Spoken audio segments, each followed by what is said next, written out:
পুলকবাবু বললেন মেকআপ আছে, প্লাস আজকে প্রথম দিন, আর আজকে তো মহরতও আছে। তুই কটা যাচ্ছিস?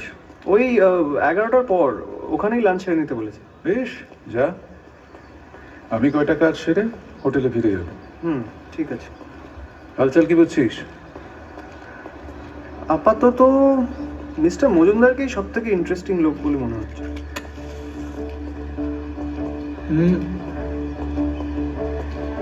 তার বড় কারণ হচ্ছে একমাত্র ওনার সম্বন্ধেই আমরা বেশ কিছু তথ্য জানতে পেরেছি, এবং সব কটা বেশ চমকপ্রদ। যে লোক দিনে ঘুমায়, রাতে জাগে, যে লোক খাতায় গরম গরম ক্রাইমের খবর সেঁটে রাখে, যে লোক বলে যে তার জীবনে একটা রহস্য আছে, কিন্তু রহস্যটা কি সেটা প্রকাশ করতে চায় না,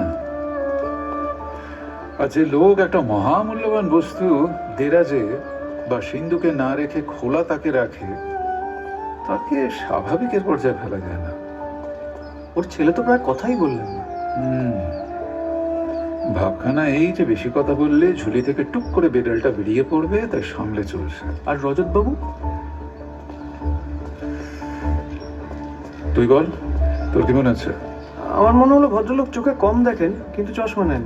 একটা টুলে ধাক্কা খেলো, দেখলে না? Excellent option.